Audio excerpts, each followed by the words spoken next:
Negative framing is sad, irredeemable, engaging in behavior that would be considered coercive control, twice convicted petty criminal. These grifters, same people who interrupt me, then the next day I'm getting an apology from them. That's abuse. for relying upon mind reading. Crafting, and they know exactly what they're doing. And aren't legitimate political criticism. Negative framing is also tied to white nationalism, white supremacy, and misogyny. Why do they do this?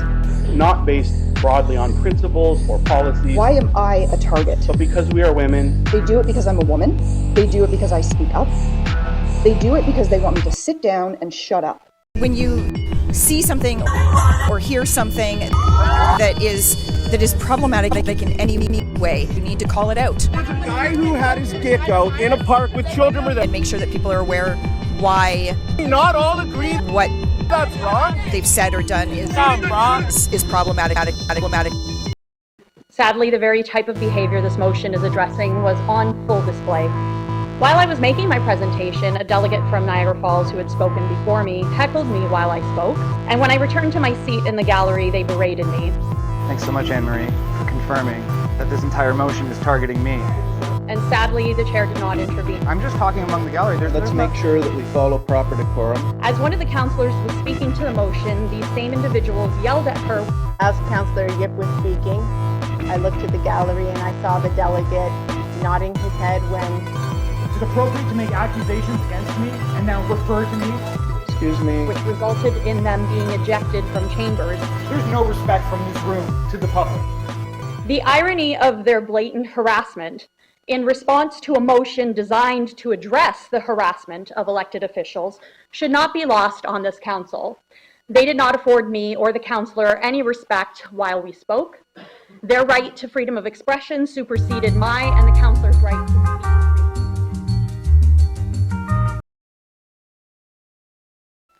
I am raising the concern that the region has a consistent pattern of encouraging public discourse, which is divisive. On May 18th, I addressed council. Specifically, I warned that individuals would feel they could use their participation with the region to make statements upon which others would rely. In fact, it took just 1 week for a regional council member to make a negligent misstatement. On May 25th, that regional councillor claimed in a public statement and targeted Talia Benoit, claiming she had compared the pride flag to the Nazi flag, something she did not do. So Natalia, what happened today in there? We were supposed to vote on not putting the trans or the pride or the trans flag up in June, or any flag. Yeah, like so what happened? Flag, we don't want that either, right? Yeah. So it was just a motion that we would discuss it tonight, but we can't. Because one of the people who is in this room took exception to the fact that I legitimately utilized a section of the Municipal Elections Act to hold several candidates accountable for their financial filings in the election, based on real evidence that I provided, and audits were ordered. The candidates' allies decided to target me by publishing my name, contact information, pictures, and pictures of my child to their vast following, framing me as an enemy of their cause, and then in a rousing game of tit-for-tat, filed frivolous audit requests against several council members in this room as retaliation. Or in the case of Sabrina Hill, where we're talking about somebody who's done, I think, an exemplary job being an advocate for unhoused people and members of the two-spirit, lesbian, gay, bisexual, transsexual, queer, questioning, intersexual, and asexual community. They're using perfectly legitimate tools to force me to spend a couple hours of my time. I mean, one person tweeted, well, you know, it's the only good thing that came out of this was that it wasted their time. Ha ha ha. Well, congratulations, right? But is that good for democracy?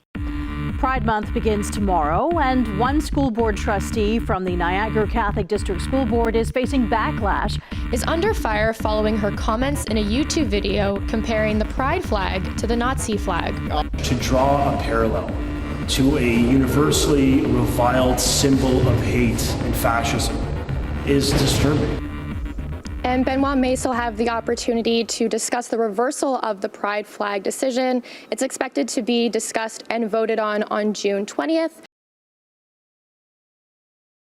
We raise a lot of flags as politicians, and this is the only one in my mind that brings out intolerance, that brings out anger in such a small number. So it's important as us as allies to be there, to stand up and fight. Thank you, Chris. Thank you. What does the pride flag mean to you? First of all, I think it's a thing of beauty. To me, it's about accepting how diverse we all are, and how our diversity brings us together. I think allies are, I don't think I can overstate the importance of allies. Make donations, put your money where your mouth is. When you see something or hear something that is problematic in any way, and this has happened a few times, in council chambers. Sal Sorrento of St. Catherine's joked, on the global day celebrating the achievements of women, that he identifies as a woman, drawing the ire of councillors Laura IP and Hayley Bateman. You need to call it out. Well, I think that it's important that we have people who, may not have the same lived experience, understand us and support us and just believe us. It was a wonderful feeling to come out, and I did so because I have so many allies. Thank you. Thank you, Sabrina. Being critical and keeping track of a powerful member of government for 3 years is being obsessive. First of all, it's laughable that I'm a powerful member of government. Truly laughable. So laughable that the person who sent this to me couldn't stop laughing about it.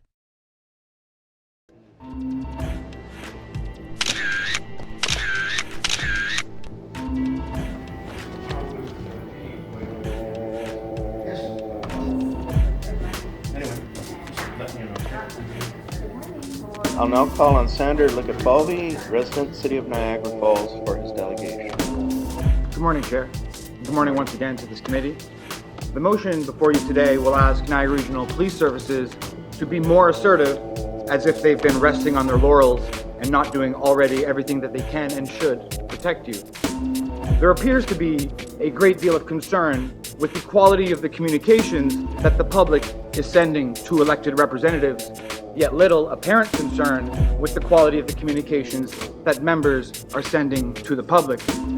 We can agree on both the criminality and the definitions of violent attacks and physical intimidation, but the major point of contention here today is to define and understand the dynamics of so-called online harassment.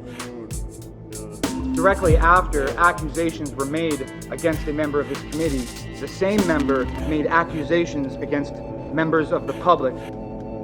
Some of us are in danger, frankly. At what point do I start suing people? And now this committee is being asked to involve external parties before completing its due diligence of an independent investigation into the true nature of the dispute. I am also deeply concerned about the members of equity-deserving communities who are aligning themselves with some of these groups, given their ties to white supremacy, white nationalism, and, of course, misogyny. Members of equity-deserving groups are welcomed by these people for now because they agree with them on this specific issue. But the target will change. The main characters in these protests do not think that women of color should be able to breed, most especially not with white men. They believe that the white race is under threat of being erased. It is dangerous to be allies with them on any issue. And then the Standard put a resurgence of hate with my photo on it, when all I was giving it was hot dogs and hugs. And unless hugs and hot dogs are hateful, It wasn't me. Your paper's fucked. Could have been somebody from the paper, but it wasn't me. I tweeted a thread indicating we should be deeply concerned by escalating hate, and a few local people went bananas trying to justify and defend their behavior, questioning my motives and credibility to speak to issues in the community and making wild and baseless accusations about me. And now, this. An entire board on hold and secure due to a threat. Out of an abundance of caution, the board placed all schools in a hold and secure while police investigate. At Laura IP4 region, a member of Police Services Board did make comments, which she doesn't know, but said anyway, which were neither accurate nor relevant but were politically expedient to her own views and biases. In doing this, she has forfeited her role on the Police Services Board and must resign or be removed immediately. IP's series of statements have increased the tension level and therefore the danger level during an active police situation involving all Catholic schools, and, notably, one day prior to a major demonstration at NCDSB headquarters in Welland tomorrow on June 20th. The tension, having been exacerbated instead of alleviated by IP statements, continues into the following days. IP is incapable of de-escalating and must be removed from any position that would compromise the public's trust in institutions. There cannot be an apology, and none is required. Only resignation or removal. And now, this. IP had to center her own plight and drew a connection between the threat against the school and accusations against her motives and credibility.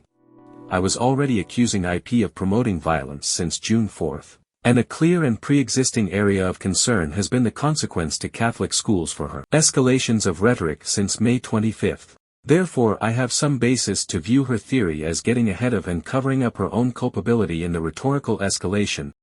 As DARVO. They do it because I champion social justice and diversity, equity, and inclusion. They do it because they want me to sit down and shut up. In their ideal world, I will not only not run again, I will resign. Laura IP must resign from Police Services Board. And they call for my resignation often. This is coercive control. DARVO, whereby an abuser denies an imaginary non-issue, attacks the person making the observation based in hate, A Niagara-based goblin then reverses victim and offender, has embarked on a campaign to dehumanize me, being called a pervert, and troll me, a pedophile, a groomer, and being told that my children need protection from me. to try to make himself the victim and his victim the offender. Would you say, why yes, it's totally fine to be on the receiving end of online harassment, baseless integrity complaints, rocks thrown through your windows, the vandalization of your home and vehicle, and be the recipient of endless voicemails and emails every single day, even if the content of those voicemails and emails are seemingly innocuous? For example, I have been watching a Welland resident tweet almost daily to their 15,000 followers. Furious they have yet to receive a response from the office of the mayor of St. Catharines regarding an issue which, in my humble opinion, is actually an imaginary non-issue based in hate.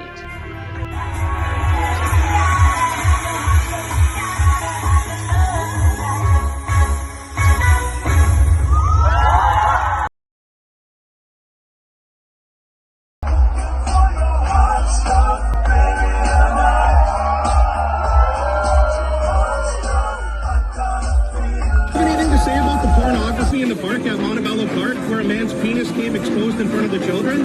Proud that we have people in our team that are putting their penis out for children?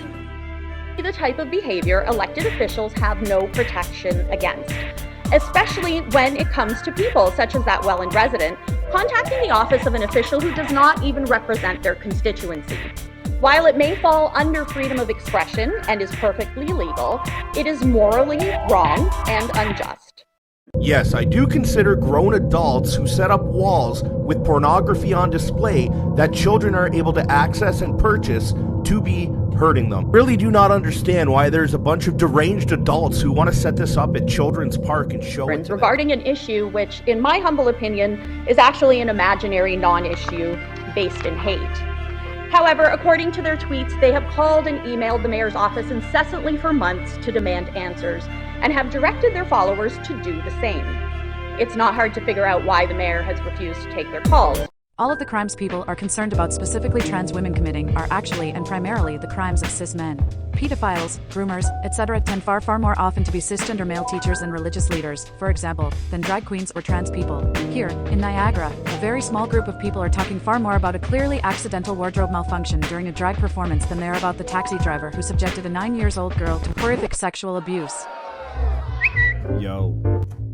But there's a group of people whose behavior based on lies and being ill-informed, and they have an opportunistic mindset. They are targeting LGBTQ2 plus and their allies. Although there was no physical violence, Bateman said the rhetoric from protesters who targeted members of the LGBTQ community was far from peaceful in nature. So you guys are on opposite sides, but this is what we're experiencing right now. When I showed up here tonight, the stage was set for exactly what they want it to be. Divide and conquer. People were standing here and people were standing here while they screamed back and forth at each other. Pedophiles! Shame on you all! Narco pedophiles! Have a problem with lesbians? No! Do you people have a problem with what's being taught in our education system. There was a guy who had his dick out in a park with children were there. Can we not all agree that's wrong? It's not for you at school to do this, not at all. We have to just recognize. We have to recognize when we do evil. We're to treat hate in God's image. God made both man and woman. And now look what's going on. I don't even think anybody realizes what's going on right now. The entire sides are united. I'm sure everyone, believes in different things, has different opinions, but everybody's coexisting and everybody's having conversations with each other. Look at the battlefield they set up where they wanted us all to fight and yell back and forth at each other. That's not happening, okay? People are actually having real conversations. They don't let us do this in this world anymore. They don't let us have dialogue.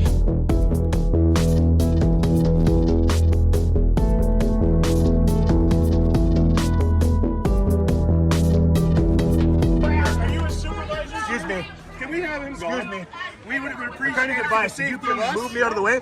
And this gentleman here, sorry, my apologies, I'm going to the wrong guy. He needs to be removed. Why do I have to show me the law that shows me I have to show me the fucking law? Ray, you want me to respect you, right? Ray, you want all these guys here to respect you, right? Let's go, Ray. Hey, why? Go, Ray. Come on, let's Don't go. touch me. Come on, I'm Ray. allowed Let's to stand go. here.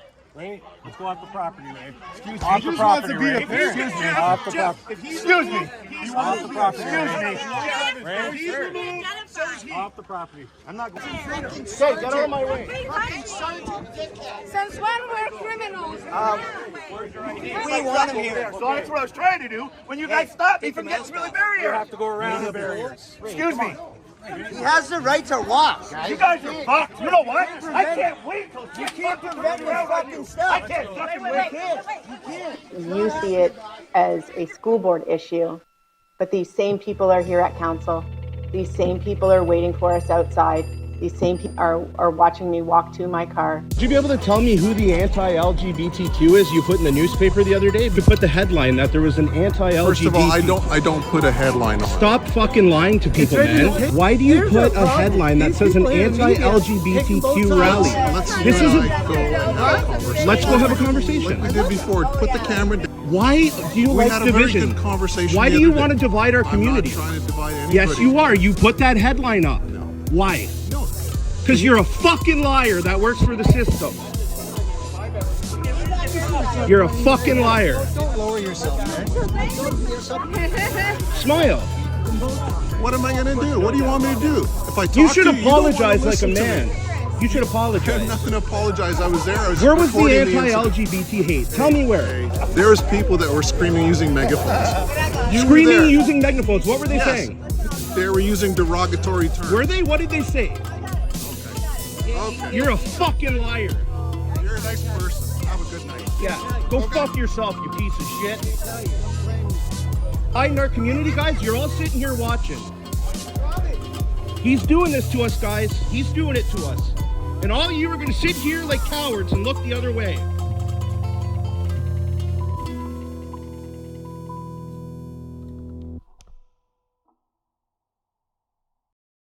Two months ago, a member of this committee made references to a delegate whom has consulted with staff. So embarrassingly enough, in a previous meeting, I suggested that one of these individuals meet with staff to discuss their concerns if they were a delegate that day. Suggested that the delegate is a danger to health and safety of staff. And my concern for the safety of staff has heightened significantly following these events. So for that, I am sorry. The committee member claimed that attendees of these meetings, quote, are watching me walk back to my car. You see it as a school board issue, but these same people are here at council. These same people are waiting for us outside. These same people are watching me walk to my car. This is a fundamentally false accusation. My concerns are very valid. As residents waiting outside of meetings are merely speaking with each other and hoping to catch a moment with our elected representative. Did not previously understand the scope of this, and now I'm living it, and I am concerned for staff, I am concerned for myself, and I am concerned for all of my colleagues, and I will absolutely not let this go. I will note I requested an apology from the member on this point and was met with silence. My experience in attempting to address them and seek guidance and support was met with virtual silence. My advice at that time was to draw this to the attention of the police board, since this was essentially a complaint that the police had not acted as the councillor had hoped. Meanwhile, another committee member made dramatic claims about being in danger. We are seeing behavior escalate toward me, toward some of my colleagues. Some of us are in danger, frankly.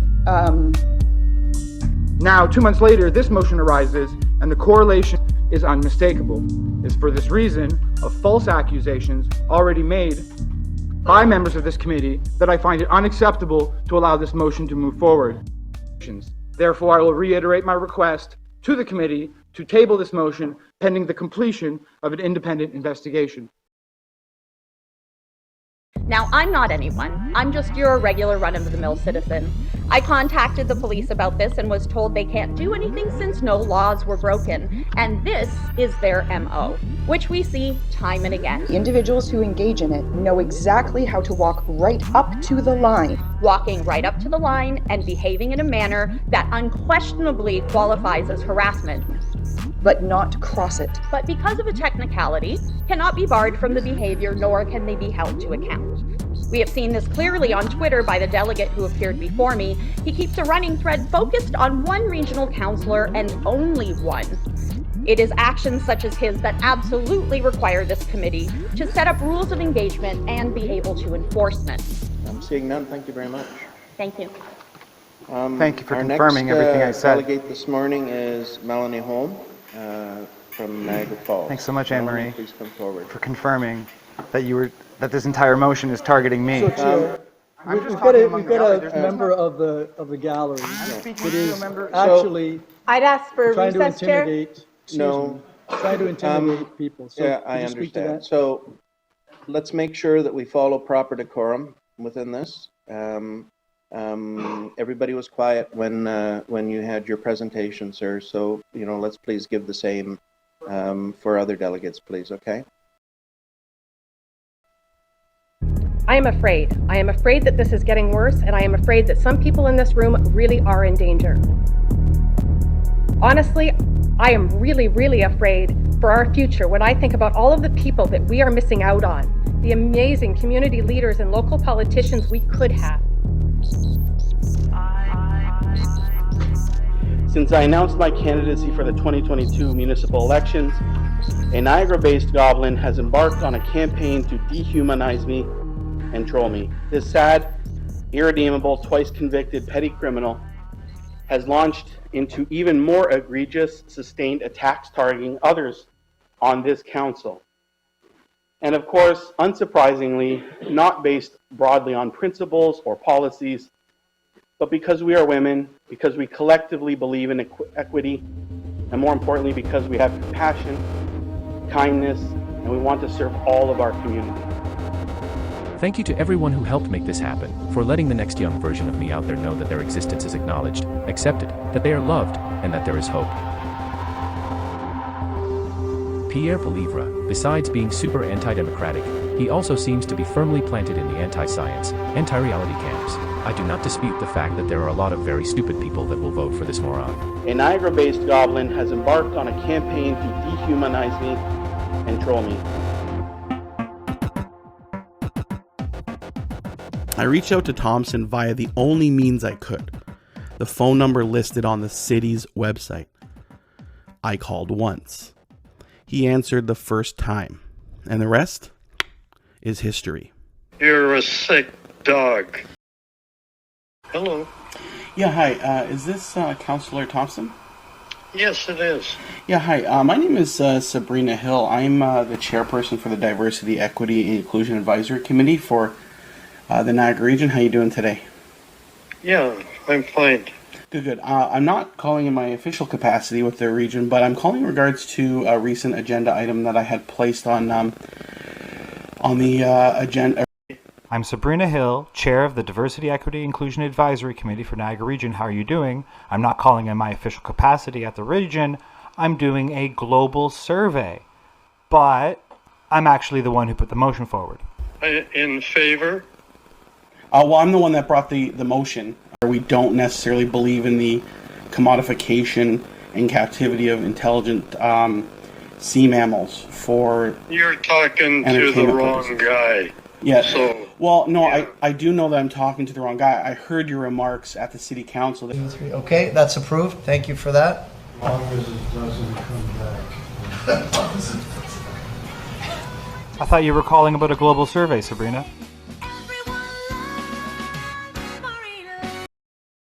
How it started, how it's going.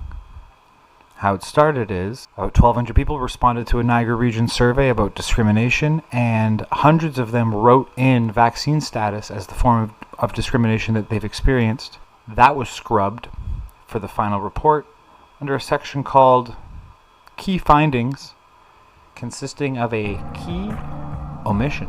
So instead of them creating a policy that was tailored to the data, they tailored the data to their policy. I'm not one of this person's representatives. He has 4 regional councillors from another municipality. Yet, for 3 years, he's tracked me, and me alone, obsessively. His tracking hasn't been legitimate political criticism. The cartoons he's drawn, the mock advertisements he's made, the videos he's made then involved in aren't legitimate political criticism. I don't want anyone criminally charged. I want the behavior that we've been seeing to stop, so it doesn't continue to escalate and become criminal. Bullying is, by definition, according to the National Center Against Bullying, the ongoing and deliberate misuse of power in relationships. And between elected members and private citizens, who has the power? If a member of this committee were to mock various members of the public from behind a private Twitter account for the past 2.5 years, that very well could be bullying. Whereas if members of the public were to mock an elected representative, that would not be.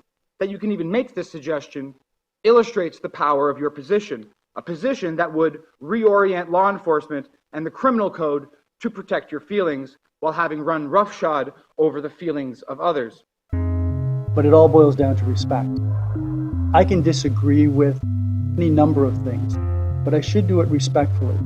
And I think that what I've been told, what I've heard about how some individuals on this council, on some committees in some of the local area municipalities have been treated, certainly is not indicative of respect. So in my opinion, it's out of bounds. Whereas respect for their views and opinions of others is a hallmark of civil discourse in our society, whereas freedom of expression is a fundamental value of a free and democratic society, whereas speech that threatens violence, intimidates, abuses, or bullies is not and should not be protected as free expression, whereas there have been many recent instances of violence, threats of violence, intimidation, abuse, and bullying by some individuals in the Niagara region against others for a variety of reasons other than legitimate differences of political views or opinions. The Regional Council affirms that equity, diversity, and inclusion are core values that it supports and will continue to promote. That the Niagara Regional Police Service be requested to take a more assertive approach to responding to complaints of threats of violence, intimidation, and bullying of elected officials in Niagara.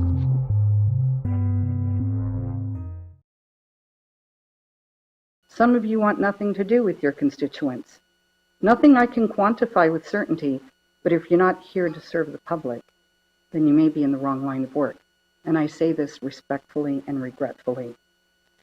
At last week's meeting on September 13th, there was a long litany and a tally of exact numbers of harassing social media posts, phone calls, and a video by one member of council.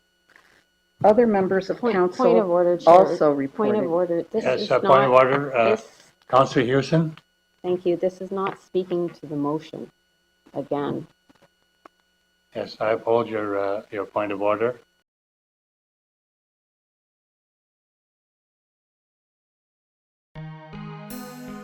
To May 2nd, 2023, when a reverend of Silver Spire Church was on the radio and traditionally have drag queens read our children's story during Pride Day celebrations. Was speaking about drag queen story time and said, do we do that knowing that, oh my gosh, there might be a backlash? Heck, I hope there's a backlash.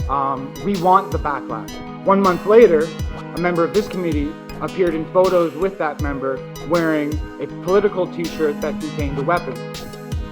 The image and the shirt was immediately perceived negatively by the public. Point of order, sir. What does this have to do with the motion on the floor?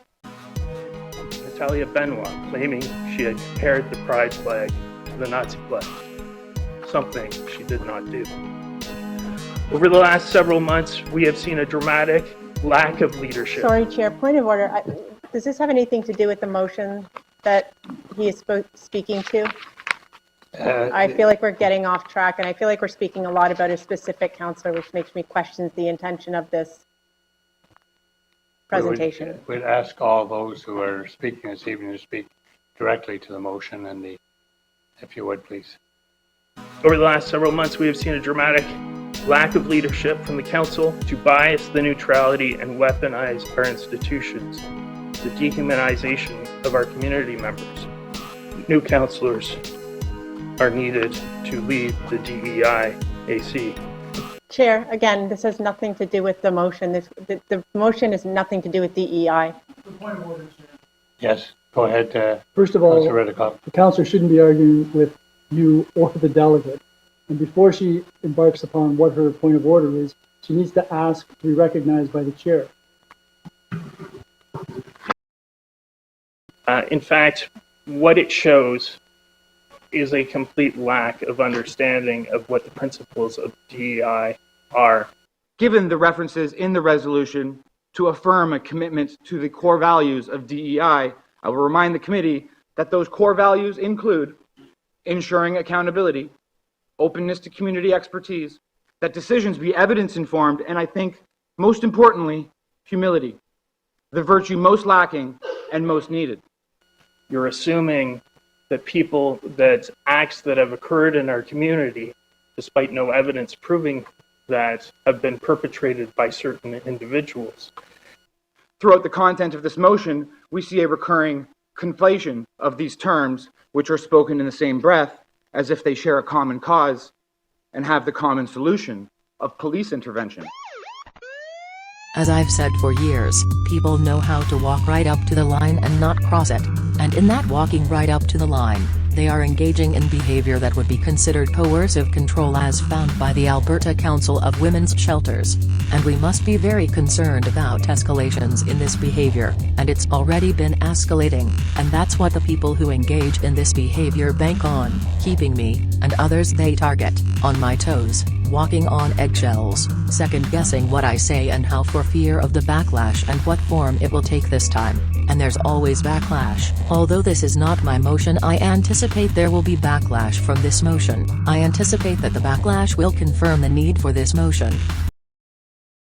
So, if we are to permit a member of government psychoanalyzing the public in this way, casting the public as the abuser and herself as the abused, what treatment program has the best outcomes?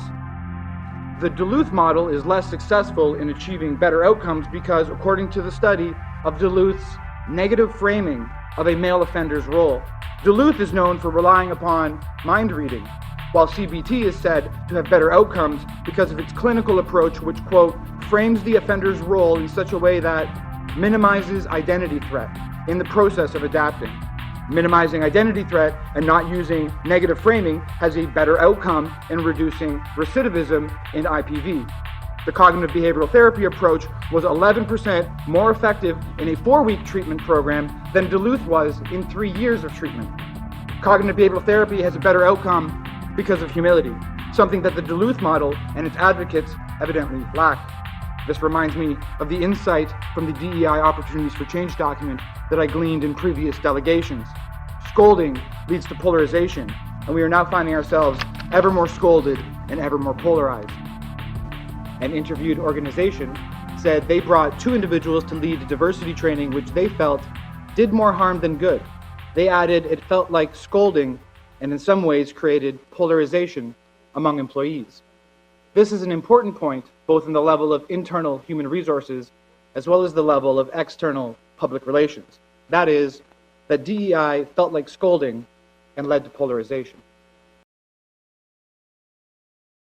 I made the decision to remove myself from social media because I have witnessed how many local officials are harassed, verbally assaulted online, and to me it's not worth the pain that it would cause me and my family. Sir, I attempted to speak with the delegate about lived experience. I have lived experience with an abuser whom I did not know. I did not have any relationship with this person. He stalked me for 14 years. I had to testify in criminal court against him. He's a serial rapist. His behavior towards me escalated. It started off with him as a customer, and then it escalated to phone calls and voicemails. He is now a registered dangerous offender, of which I have to, every 2 years I am contacted by victim services to write a letter supporting him staying in prison. That's problematic because every 2 years I am forced to think about all of the damage that this has caused my life and those who are a part of my life. It impacted my decision to run for council, and we have to think about how we handle things differently. I too am a professional, or was a professional in the violence against women sector. I worked for Women's Place of South Niagara, the sister shelter to Jillian's Place. What we know when we study violence against women and gender-based violence is that it escalates. And what we also know is that people who are often violent know exactly how to behave around certain people and change their behavior around others. And that speaks to grooming. So we have to take that into account too. As Councillor Yip was speaking, I looked at the gallery and I saw the delegate nodding his head when... Is this appropriate to do that? Is it appropriate to refer to me, to make accusations against me? Is it appropriate to make accusations against me and now refer to me? Or would you like to call the police about the fact that I've interrupted her? It is free expression. So is that appropriate? So Chair, I wonder if you might control this individual. I mean, we know it's completely inappropriate. He's had an opportunity to speak. He's spoken. Sure. Others are also entitled to speak. And that kind of goes back to my initial comment about respect. There's no respect from this room to the public. Certainly not. I have so many screenshots and evidence of the disrespect from members of this room. Don't talk to us about respect. We're afraid to get up there and speak because you guys do this to us. And you can go too. No problem.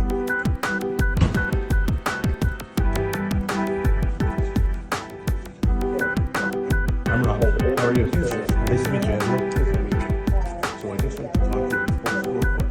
Well, I'm kicked out. So.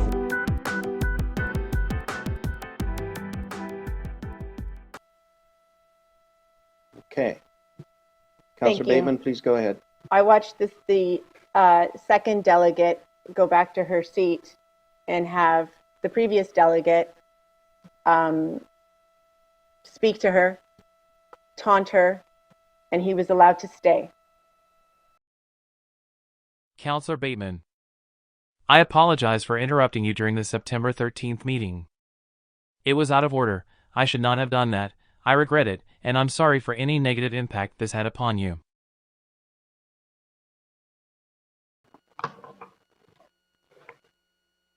And when I returned to my seat in the gallery, they berated me. And sadly, the chair did not intervene on my behalf, which I believe emboldened them to continue with their bullying. As one of the councillors was speaking to the motion, these same individuals yelled at her, which resulted in them being ejected from chambers, but only after another councillor spoke up and appealed to the chair to end this disruptive and aggressive behavior. While the behavior that's currently on display may not be criminal in nature, it's still wrong. The behavior that resulted in these two men being removed from the meeting on Wednesday is wrong. Sitting outside of regional headquarters for at least an hour may not be wrong. But there is a shocking lack of self-awareness around understanding how coming back would be read by the community members, councillors, and staff who advised me they were there. After the individuals were ejected, they hung around on the property. I was shocked to see them still there as I exited the building. What were they waiting for? Why hang around a building from which you were just bounced? I can only conclude, given their aggression towards me, is intimidation. I certainly did not feel safe seeing them on the property as I walked to my car. And why would I feel safe after being subjected to their gross display of hostility? We in Canada claim to be a civilized, democratic society. Their behavior was uncivilized and undemocratic.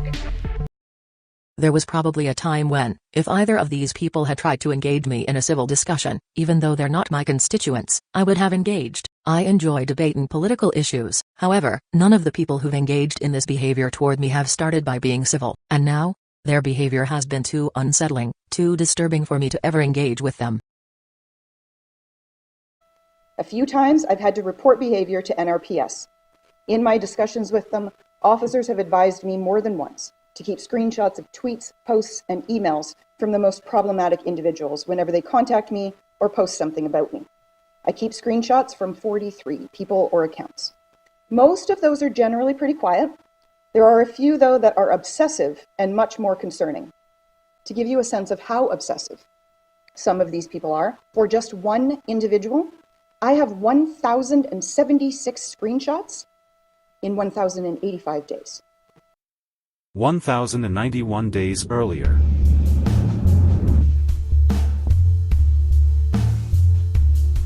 So on Thursday's the vote for Niagara Region to extend the mask bylaw. They're asking for people to submit their opinions after the deadline, which we got 5 delegates in before the deadline. So I know the game, and last week said, hey everyone, sign up, and they did. So we had 5 delegates against the bylaw. Council has already imposed or mandated and is looking to extend a mask mandate that is not scientific. Non-medical and medical face masks are not required or recommended for children returning to school. We remind them that their presentations should speak to the mask bylaw specifically and also to things that are under our jurisdiction, which of course schools are not. And hey everyone, sign up. And they did. So we had 5 delegates against the bylaw.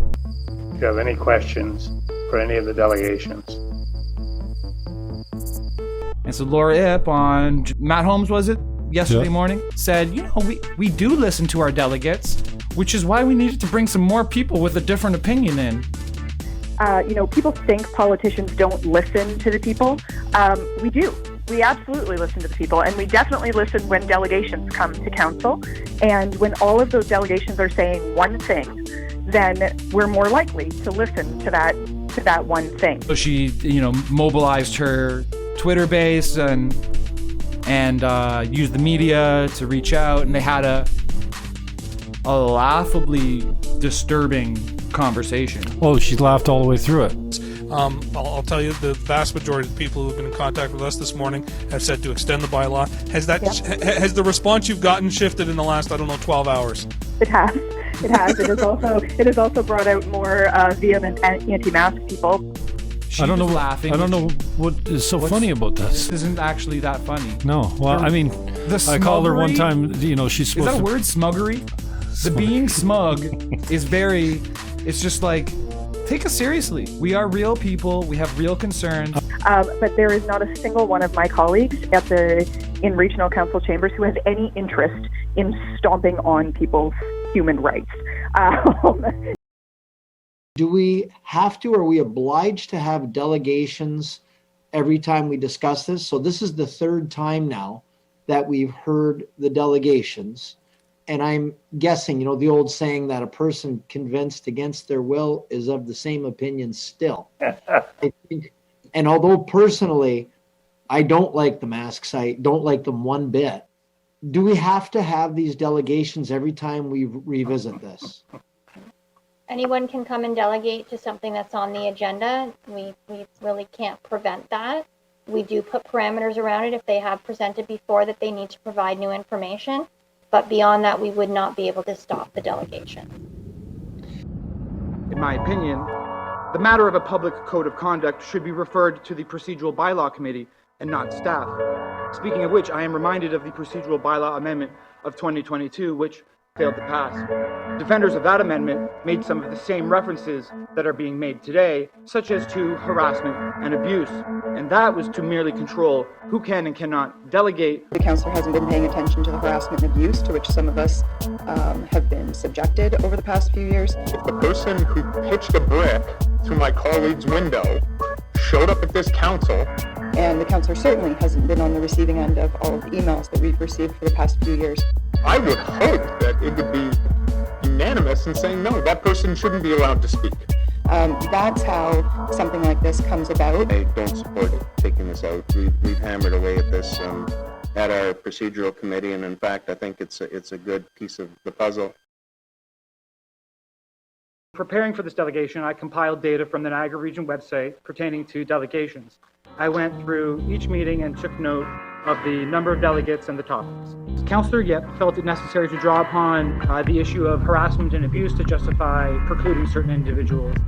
And that's how something like this comes about, which raises more questions. We're short on time. Next slide. Were any of these delegations a problem? Same question, which, if any of these delegations were a problem? We're looking now at the delegations for the Committee of the Whole. Were any of these delegations a problem? Delegations at Public Health and Social Services. I think we may have found a problem. On December 7th, 2021, a delegation was deleted while the delegate waited on Zoom.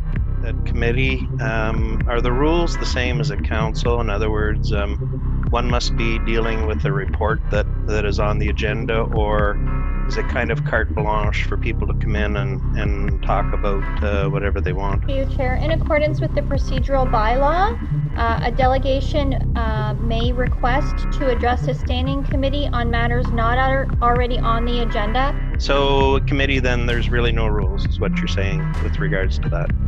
Through you, Chair, no. I've had information from Niagara Health stating that some of the information in the presentation by Ms. Hahn is inaccurate. We can put a motion on the floor to remove this from the agenda, the presentation. That was decided upon that they would not be allowed to present, and that was at a public health meeting earlier this year, if I remember correctly. Is there a methodology in and around procedure that you think would be appropriate? In other words, to be open and transparent if a decision such as that is being made. To put something on an agenda and say citizen X was prevented from speaking because of the following, when they know that they have to be vetted first. And if they don't pass the vetting, it's going to be published on an agenda that so-and-so was not allowed to speak because we passed judgment. It's a prejudice that will be a barrier to public participation in our democratic system. Thank you very much for that. Actually, that's a very valid point. Thank you.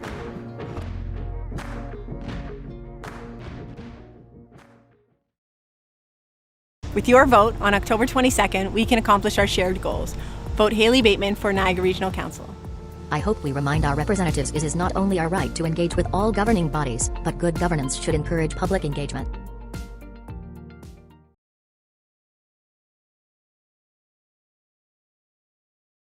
Mr. Chair, I do not believe that you have been transparent in your decisions, especially with respect to complaints about the conduct of regional councillors. So, before you vote tonight, know that your decision will have consequences, and know that a vote is a sign of respect for the staff and the citizens of the Niagara region. Through you, Mr. Chair, I requested to speak tonight again because my concerns seem to broaden each time I watch, participate, or read about council.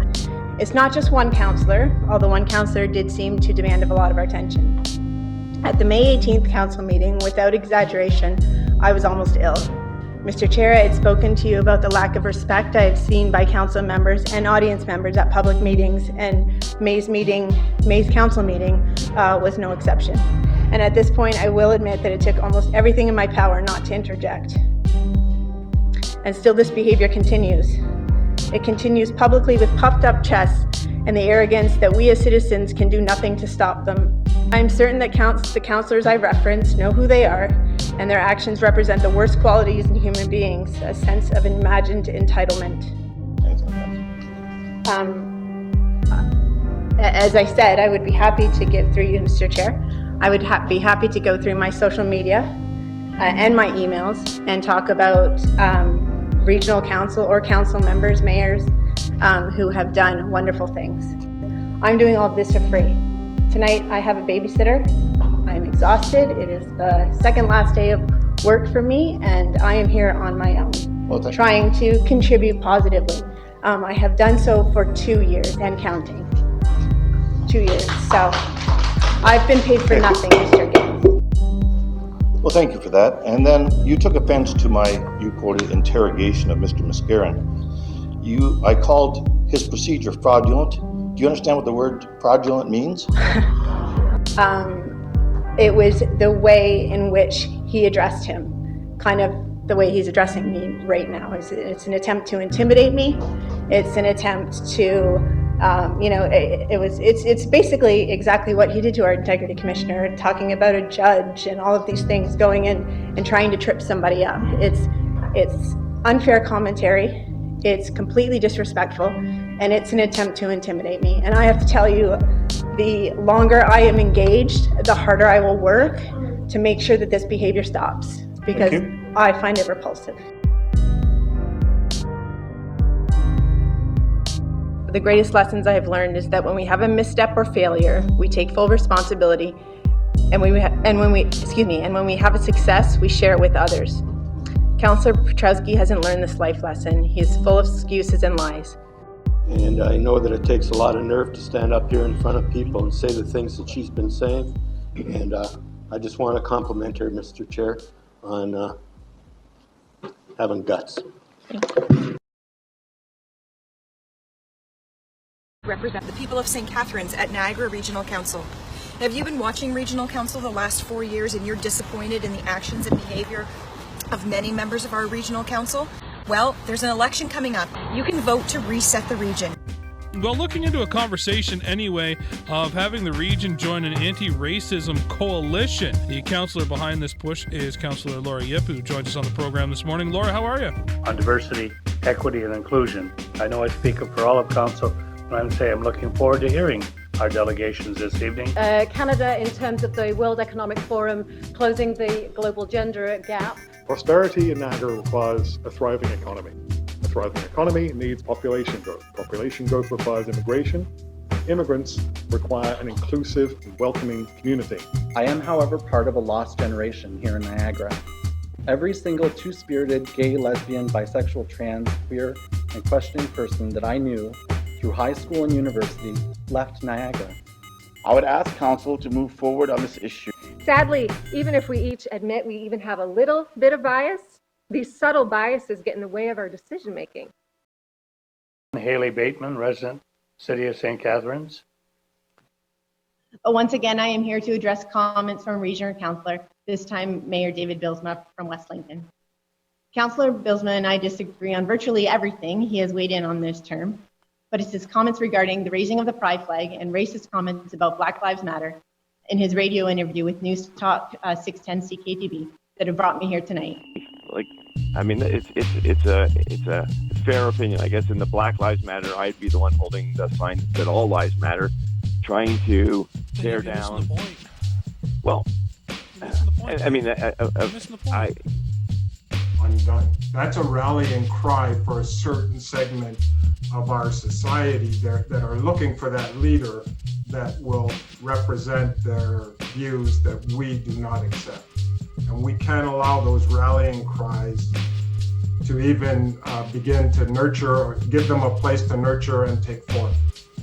30 years of identity politics, singling out a particular right or a particular grievance from one community against the next. What has that accomplished? After 30 years, we're more violent, we're yelling at each other louder, and we're becoming more polarized.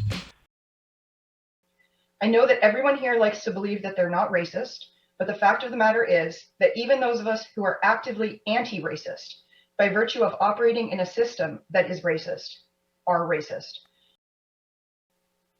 Okay, thank you. It's Councillor Yip, not Ip. I'm sorry. Final question through you, Chair. Is it true that you've been ticketed and fined for breaching COVID-19 safety regulations? Is it true that I've been ticketed and fined for breaking COVID-19 safety regulations? Councillor, yep, I don't think that has anything to do with the presentation. Thank you. Okay, I do think it goes to credibility, but I respect your decision, Chair. Thank you. Vaxxed versus unvaxxed people. Approach that I'm taking with my numerous questions. Well, I don't know why you'd ask me a ridiculous question like that. I didn't state anywhere, and I don't empathize with the people who have passed away from COVID. So for you to put that question out there is absolutely ridiculous. I don't know why you're putting me on trial here. Okay, Ms. Hahn. I'm a constituent. I'm not put on trial here. No, okay? but this I'm is presenting you information, Hahn, and you can do with it whatever you want. Ms. So Hahn. this shouldn't be about making me look stupid. Fact check delegate says regional councillor was trying to make her look stupid. Basically, I'd like to know, what are the next steps, as a community learning to live with COVID-19? What are the steps forward in learning to live with COVID-19? We're going to be in some sort of new normal, but it'll be a new normal where the things that are important to us are back up and running, and we're going to have to make some small modifications to what we are doing. Vaccines, more and more medications, comprehensive approach of improving our ventilation across our, buildings, probably update our building codes. And then we should be looking at things like sick pay. Can we shift, our calendars? Have a great one. Thank you. Do I get to reply to any of that, or? I think no. I think that's fine. I think we. They didn't touch on personal health. All I heard was vaccine and spend more money. Anyway, Yep. Thank you very much. Thank you very much, Mr.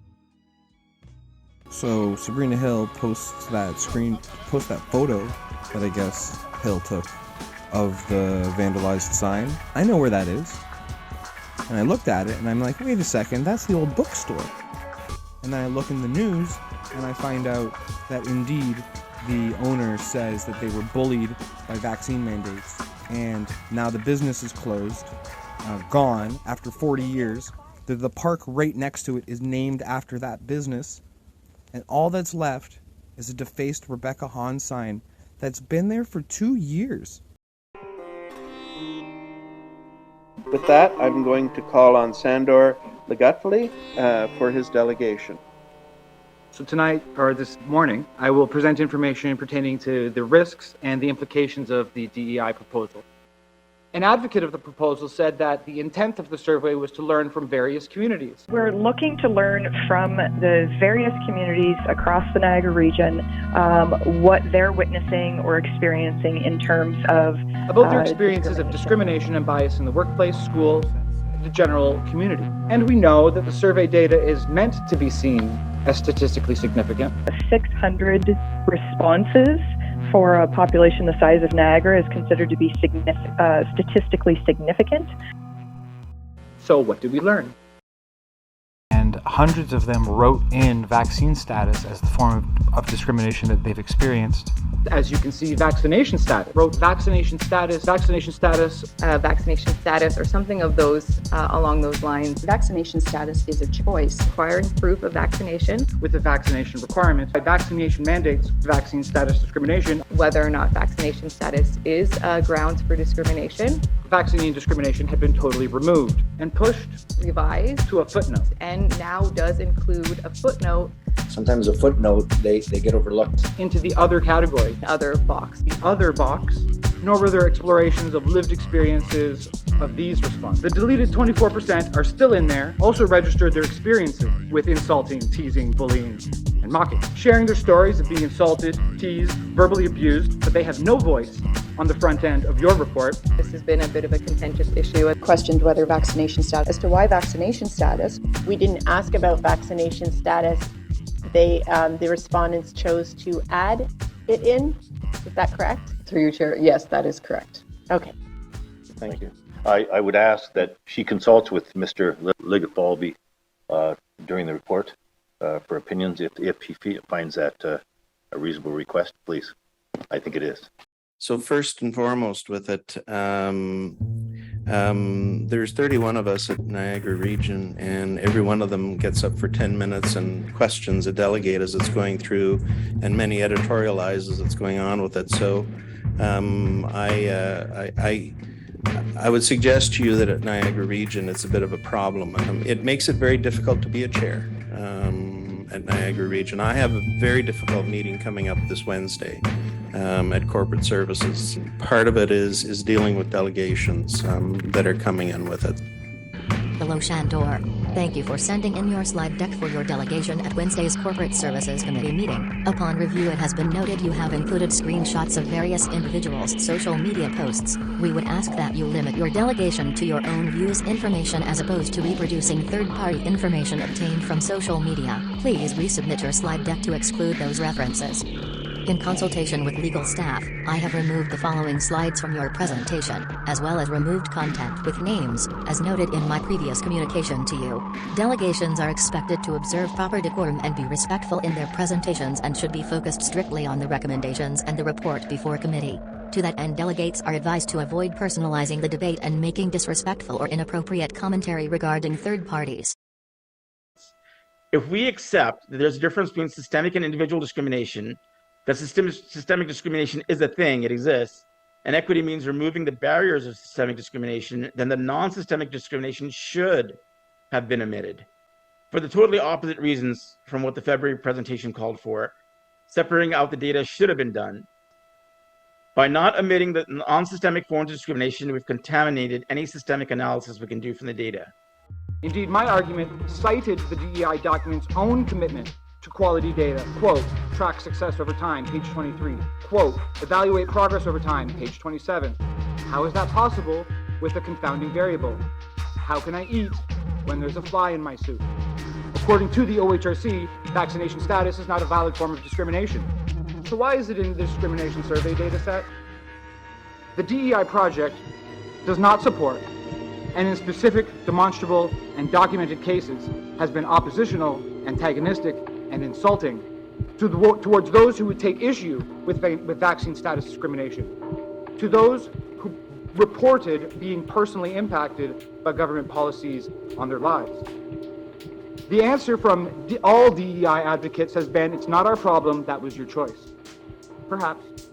But clearly, as illustrated by Mr. Delegate, and actually every single municipal advisor I'm going to speak about in my next delegation, including both DEIAC chairs, these so-called anti-vaxxers are openly detested.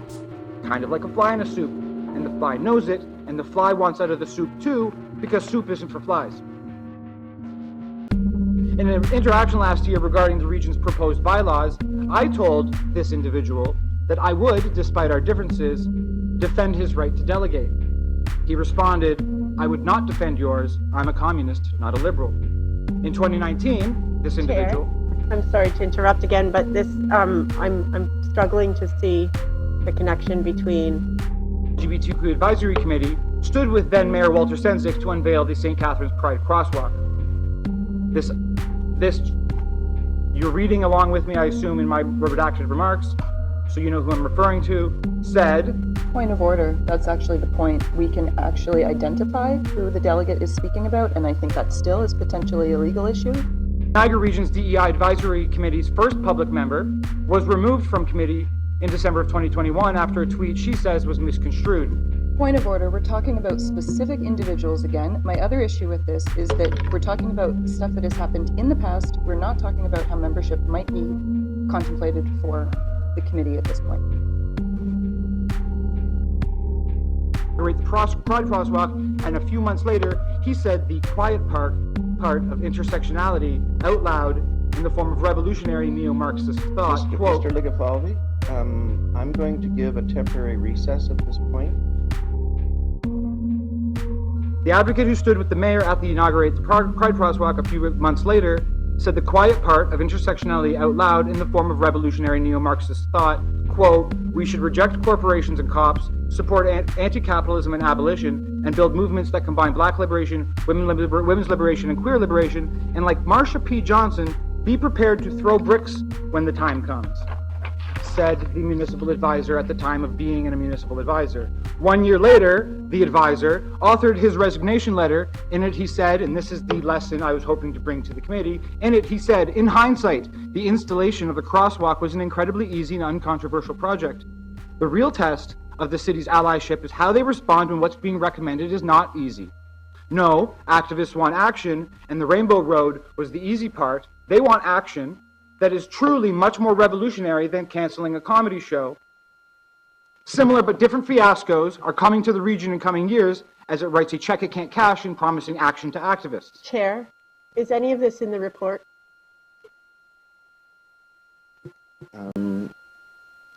Is this point of order? Sorry, Chair Foster, point of order. I don't see any of this in the report, but I would like the point in how this relates to what is in the report, instead of just a historical reference of people's actions and commentary through social media, because that goes both ways. The two councillors who feigned confusion and interrupted my delegation on May 10th, case studies that demonstrate the risks of municipality associating with radicals, the same two put on a big show on July 12th about danger, threats, health and safety to themselves and staff. Thinking face, thinking face. My primary concern, the confounding variable in the data set, is not addressed. The report contains the mixed message that an excluded form of discrimination is also a valid form of data, and the report claims that the action plan has a place in its action items for these other survey respondents, despite only the contrary being evident. If the OHRC policy that existed before the process began is relevant at the end of the process, then it was relevant at the beginning and during the process. This is not a proposal to make work. It is a proposal to make right what went wrong. A project whose primary concern is inclusivity admitted in this report that the decision was an OHRC justified act to exclude. The issue that was put before committee and to staff in telephone consultation and email was that of a confounding variable. But this concept is not explained, let alone disputed, nor refuted. Instead, paradoxically, the report claims that the data is considered valid. Staff does consider the responses of the participants to be valid for the rest of the questions they answered on the survey. Even though it is filled with responses to a form of discrimination that doesn't exist, according to the OHRC citation. This is a mixed message, additional report for a specific subset of participants, as it would, quote, put emphasis on one group over all the other groups. To be equitable, we don't think that we should do an analysis just of that subset of the data. The other cohort was excluded until it was squeezed into a footnote as an afterthought. We think it would be better for staff to focus on implementing our DEI action plan. In conclusion, the report contains significant gaps and very little new information that was not already discussed in February. This input will be considered in future iterations of the community DEI survey and updates to the DEIAP. I would ask that she consults with Ms. Ligafalvi. In a previous meeting, I suggested that one of these individuals meet with staff If he finds that a reasonable request, please. I think it is. To discuss their concerns if they were a delegate that day. Vaccination status. That they did meet with the delegate. So for that, I am sorry. And my concern for the safety of staff has heightened significantly following these events. The concern for my colleagues has also. Some of us are in danger, frankly. These same people are watching me walk to my car. This is a fundamentally false accusation. Councillor Bateman. He wasn't aware of, I hope have your pronouns correct, that you were not aware of any violent attacks on elected officials. He referenced in the last few months. Particularly in the past several months, as specified by the motion. I'm not aware of any violent attacks or physical intimidation against elected officials in Niagara over the past several months. But I'm wondering if he was aware that our mayor's home was tagged, I believe, in the last year. Are you, through you, Chair? I'll be happy to answer I'm that not question. sure where to go with this, Councillor Bateman. Just want clarification on his presentation, if I may. There were that was a remark that to neglect acknowledging our mayor, our MPP, and a council, all three levels of government, had their homes tagged, and also they had one of them had a rock thrown through their window. And I'm wondering if he was aware of those attacks. Each of those attacks are currently and should be illegal Just a So- yes or no would be fine. I will answer the question as I see fit. Thank you. Is that all right? Thank you. So each of the, yes, I'm very aware Thank you, of those Chair. incidences, and each of them are already illegal. So what exactly is being asked of the police to be more assertive about? Are you suggesting that the police didn't do everything they could to find out what happened to the St. Catharines residence window? Are you suggesting that they were resting on their laurels, not investigating everything that they could do about that? Incidences which, by the way, I denounced at Chair, I the time. believe the delegate is being slightly hostile, and I'd like to move on to my next question. If you feel it's appropriate. Chair, can the delegate describe what misogyny is? It's also described as the opposition to political programs that are said to be in support of women. Therefore, simply disputing with the policies that are said to be in favor of women's issues makes one a misogynist.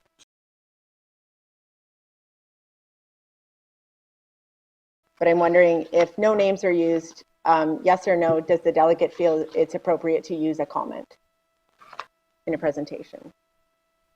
Assuming that the person using the comment is being truthful and accurate and in context with the comment, then absolutely, of course, it's appropriate. And perhaps the question in reverse is it appropriate to accuse members of the public of waiting outside, watching us walk to our car when nothing could be further from the truth? Is that appropriate, Chair? Following a comment that I made at council, you sent me an email. Do you remember that email through you, Chair? Councillor Bateman, after hearing your comments at committee yesterday, I am requesting an informal resolution as per the Code of Conduct. I am a delegate. I am completely peaceful. I will not be regarded as a threat to health and safety.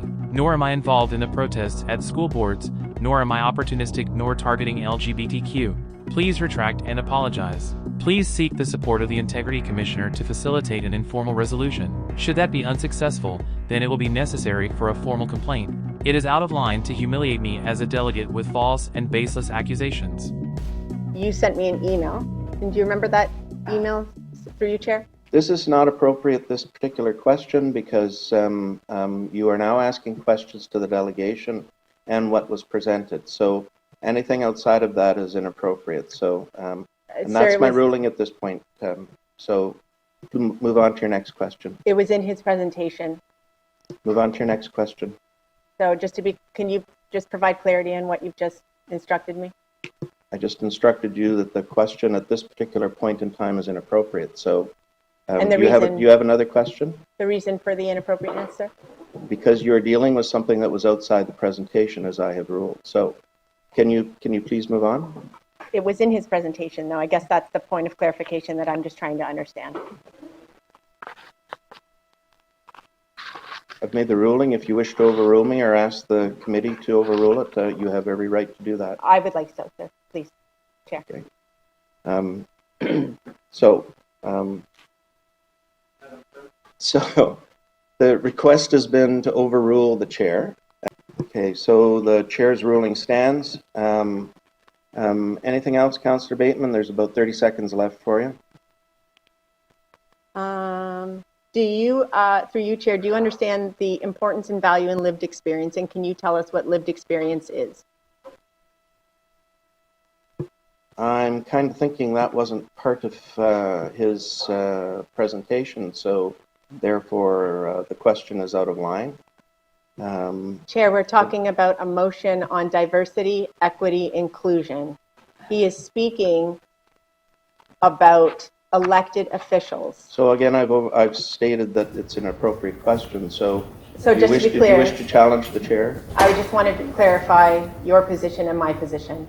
My position is I am not allowed to ask the delegate a question on lived experience when his presentation was on diversity, equity, and inclusion, and you were saying that that is an inappropriate question to ask the delegate. I am suggesting to you very strongly that you have every right to question what the delegate has presented in his wording within it, You're going outside the boundaries here, asking his opinion on a variety of things. So I'm not. I'm asking. My ruling is there, so if you wish to ask for an overruling again, please go ahead. I wish to challenge the chair. Okay, thank you. So again, we're into a challenging the chair situation. So obviously, Councillor Bateman, you're moving that. Do I have a seconder for that? Councillor Yip? I know. Proper procedure. Haley Bateman is more important than the chair and the rest of the committee. She's going to ask me about lived experience while having denied the lived experience of the rest of us.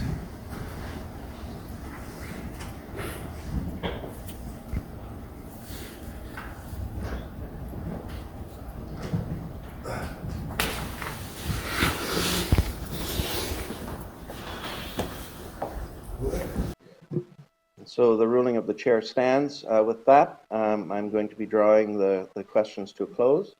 Thank you very much for your presentation. Thank you very much, Chair. And thank you, committee, and thank you very much for the questions. Our next delegate is Anne-Marie Zamet. The only way to keep their base engaged is by producing content that incites violence and harassment. Steps need to be taken to prevent them from also profiting from this behavior. I'd suggest not making recordings of council meetings so readily available, and also prohibit the use of personal recording devices in chambers. Accredited media covering the proceedings is one thing, but social media trolls mining for content to twist and manipulate cash in on is another. Compliance Audit Committee, the Integrity Commissioner, and various other bodies. Racist remarks about my children, being called a pervert, a pedophile, a groomer, and being told that my children need protection from me. Having my image and words used and twisted from these very meetings and from material I've shared for the nonprofit boxing club I run that provoke others to direct abuse toward me. One of these videos was recently sent to council. Member of Niagara Regional Council, please view this 11-minute video that I edited, which presents a different perspective on politics and current events. It has been widely viewed and well received by members of the public, and I hope you will find it beneficial to expanding your understanding of the issues and people involved.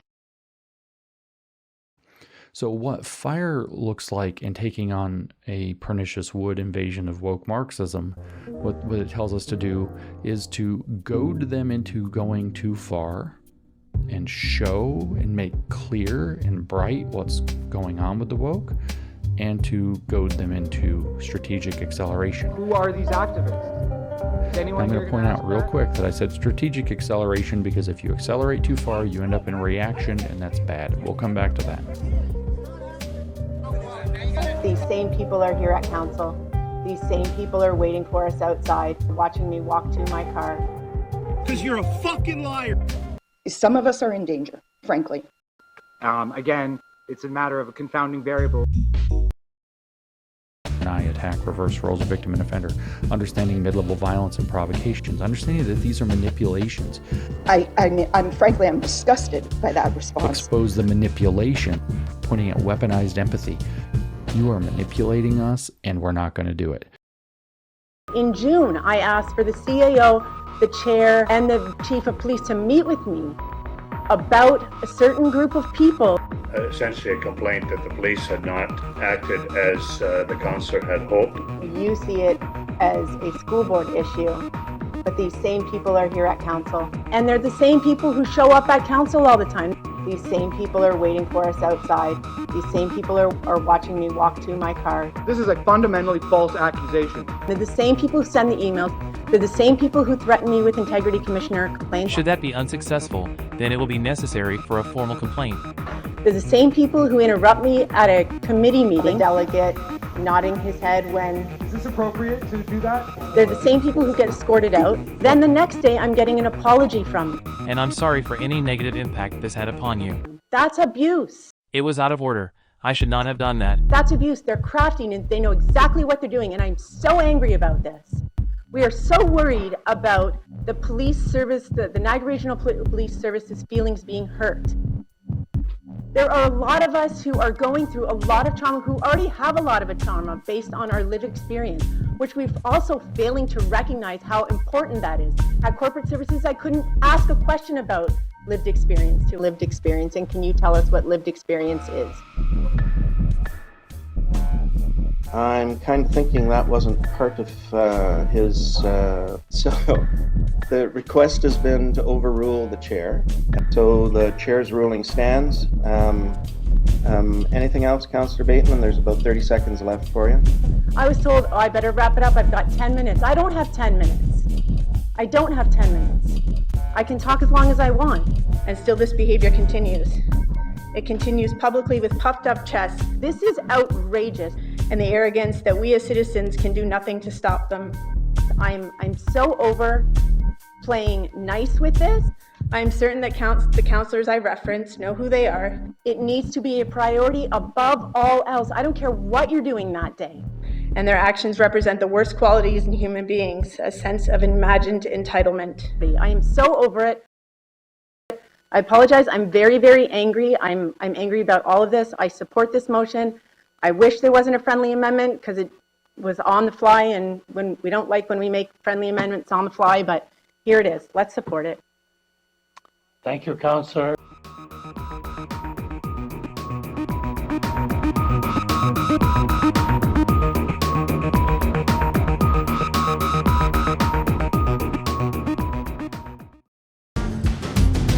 Backlash.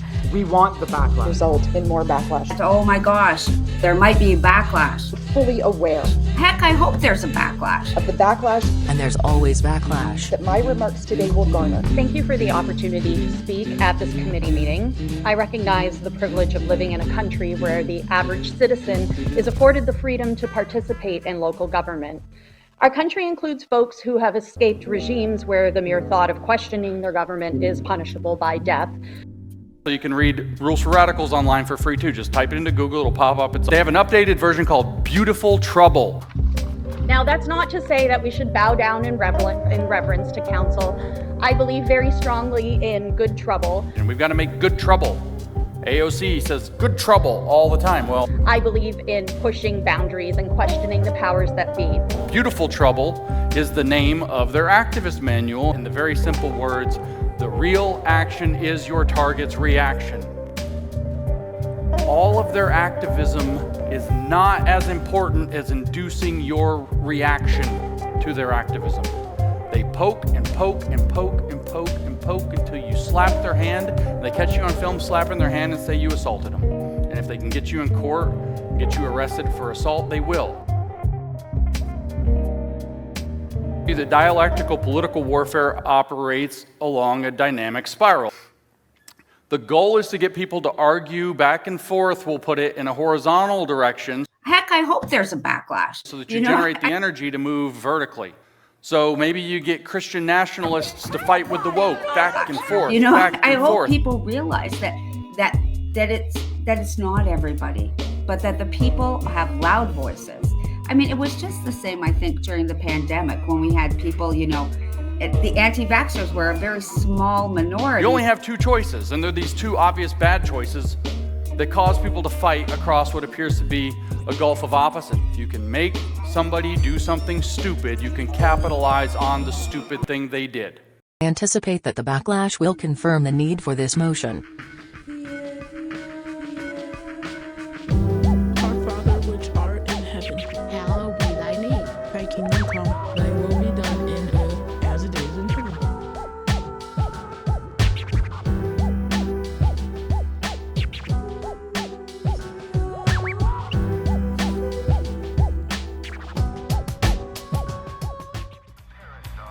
What I've been told, what I've heard, and that kind of goes back to my initial comment about respect. But I respect that your constituents elected you. Respect. But it all boils down to respect. They did not afford me respect. Thank you. Whereas respect for the views and opinions of others is a hallmark of civil discourse. Respect, everyone deserves it. I should do it respectfully. To restore integrity and respect back to this role in council chambers. Thank you.